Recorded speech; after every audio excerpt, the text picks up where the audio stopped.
ಕಲಬುರಗಿ ರೌಂಡಪ್ಗೆ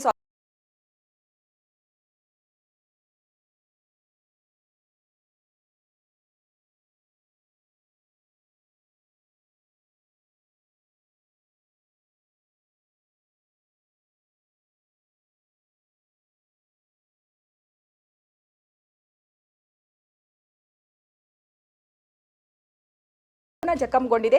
ಈ ಸಂಬಂಧ ಸಹಬಾದ್ ಪೊಲೀಸ್ ಠಾಣೆಯಲ್ಲಿ ಪ್ರಕರಣ ದಾಖಲಾಗಿದೆ. ರಾಜ್ಯಾದ್ಯಂತ ಸುದ್ದಿಯಾಗಿದ್ದ ಕಲಬುರಗಿಯ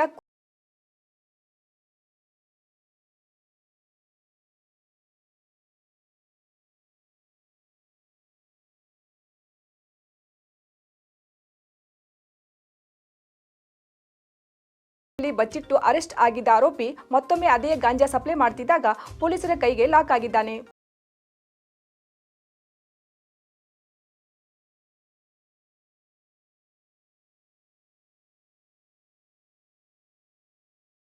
ರೆಡ್ ಹ್ಯಾಂಡ್ ಆಗಿ ಹಿಡಿದಿದ್ದಾರೆ.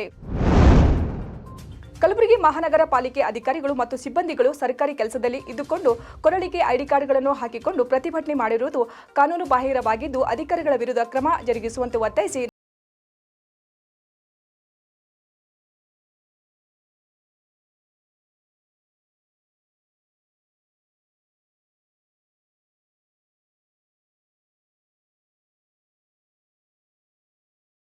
ಖಂಡಿಸಿದರು.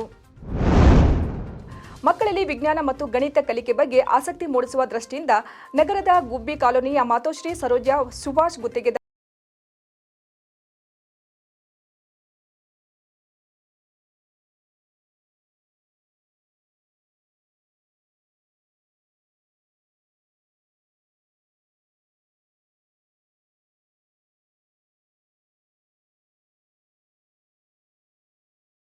ಇದು ವಿದ್ಯಾರ್ಥಿಗಳಿಗೆ ತಮ್ಮ ಕೌಶಲ್ಯಗಳನ್ನು ಅಭಿವ್ಯಕ್ತಿಸಲು ಮತ್ತು ಹೊಸ ತಾಂತ್ರಿಕತೆಯನ್ನು ಅರಿಯಲು ಒಳ್ಳೆಯ ವೇದಿಕೆಯಾಗಿದೆ ಎಂದರು. ಚಲನಚಿತ್ರಗಳು ನೋಡುವ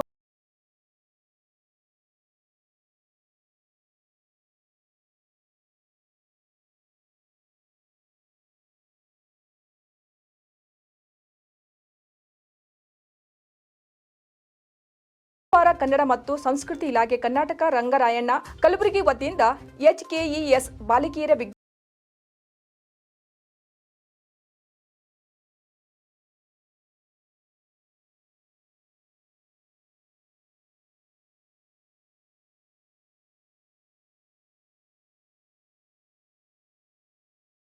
ಹುಮ್ಮಸ್ಸು ಬರುತ್ತದೆ. ಪ್ರಶಸ್ತಿಗಳು ಜವಾಬ್ದಾರಿ ಹೆಚ್ಚಿಸುತ್ತವೆ ಎಂದು ತಾಲೂಕು ಪಂಚಾಯತ್ ಮಾಜಿ ಸದಸ್ಯ ಹಾಗೂ ಶಿಕ್ಷಣ ಪ್ರೇಮಿ ಪರ್ವತ್ ರೆಡ್ಡಿ ಪಾಟೀಲ್ ನಾಮವಾರ್ ಅಭಿಮತ ವ್ಯಕ್ತಪಡಿಸಿದರು.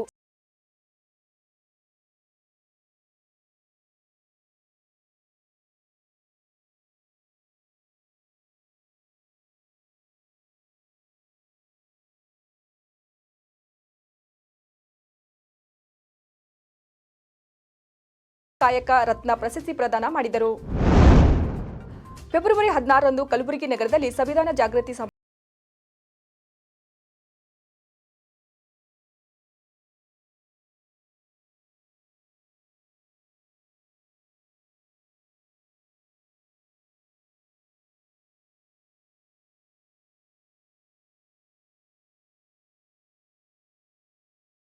ಚೇಂಬರ್ ಆಫ್ ಕಾಮರ್ಸ್ ಸಭಾಂಗಣದಲ್ಲಿ ಸಂವಿಧಾನ ಜಾಗೃತಿ ಸಮಾವೇಶ ಹಾಗೂ ಒಳ ಮೀಸಲಾತಿ ಜಾರಿ ಹಕ್ಕೊತ್ತಾಯ ಕಾರ್ಯಕ್ರಮ ಏರ್ಪಡಿಸಲಾಗಿದೆ. ನ್ಯಾಯಮೂರ್ತಿ ನಾಗಮೋಹನ್ ದಾಸ್ ಆಯೋಗ ರಚನೆಯಾಗಿ 7 ತಿಂಗಳ ಬಿಡುವಿನಲ್ಲಿ ಒಳ ಮೀಸಲಾತಿ ವರದಿ ಸರ್ಕಾರಕ್ಕೆ ಸಲ್ಲಿಕೆ ಮಾಡುತ್ತೇವೆ ಎಂದು ಹೇಳಿದರು. ಸಂವಿಧಾನ ಜಾಗೃತಿ ಸಮಾವೇಶ ಮತ್ತು ಒಳ ಮೀಸಲಾತಿ ಒತ್ತುಗಳನ್ನು ಒತ್ತಾಯಿಸಿ ಕಾರ್ಯಕ್ರಮ ಹಮ್ಮಿಕೊಂಡಿದೆ. ರಾಜ್ಯದ ಅಧ್ಯಕ್ಷರಾಗಿರುವ ಮಾಜಿ ಸಚಿವರು ಹಾಲ್ಕೋಡ್ ಹನುಮಂತಪ್ಪ ಅವರು ಮತ್ತು ಜಂಬೂದೀಪ ಸಿದ್ದರಾಜ್ ಅವರು ಅನೇಕ ಕರ್ನಾಟಕ ರಾಜ್ಯದ ಎಲ್ಲ ಜಿಲ್ಲೆಯ ಪದಾಧಿಕಾರಿಗಳನ್ನು ಇವತ್ತು ಗುಲ್ಬರ್ಗ ನಗರದಲ್ಲಿ ಕಾರ್ಯಕ್ರಮ ಹಮ್ಮಿಕೊಂಡಿದ್ದಾರೆ. ಈ ಮೀಸಲಾತಿ ಮತ್ತು ಸಂವಿಧಾನ ಜಾಗೃತಿ ಸಮಾವೇಶ ಉದ್ದೇಶ ಏನಂದ್ರೆ ಇವಾಗಿದೆಯೋ ಕಲಬುರಗಿ ಜಿಲ್ಲೆಯ ಪ್ರಮುಖ ಸುದ್ದಿಗಳು. ಮತ್ತೆ ನಾಳೆ ಭೇಟಿಯಾಗೋಣ ಕಲಬುರಗಿ ರೌಂಡಪ್ನಲ್ಲಿ. ನಮಸ್ಕಾರ.